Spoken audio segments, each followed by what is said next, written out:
आणि आता पाहणार आहोत पुणे शहर त्याचबरोबर जिल्ह्याभरातील टॉप 9 बातम्या। पुण्यामधील पूरग्रस्तांना 25,000 रुपयांची मदत मिळणार। पुणे जिल्हाधिकारी सुहास दिवसे यांच्या आश्वासन।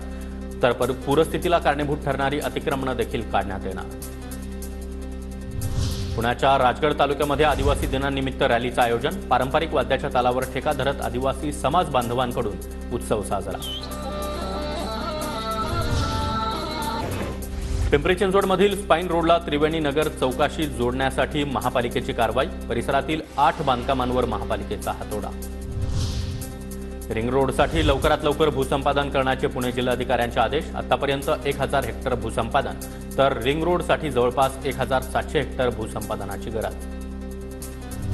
पुण्यामध्ये बार्टीच्या विद्यार्थ्यांकडून आत्मदहनाचा प्रयत्न। बार्टी 2022च्या संशोधक विद्यार्थ्यांनी 50% अधिछात्रवृत्ती देणाऱ्या निर्णयाविरोधात आक्रमक। माऊलींच्या पालखी महामार्गावरील जमीन भूसंपादनाचा योग्य मोबदला द्यावा। सासवडमधील शेतकऱ्यांचं तहसीलदारांना निवेदन।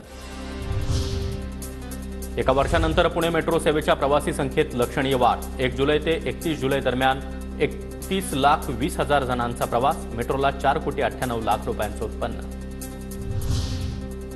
पुण्याच्या भोरमध्ये औटघटकेच्या शिराळ शेठ राजाची पूजा। नागपंचमी सणानिमित्त नागरिकांचा उत्साह।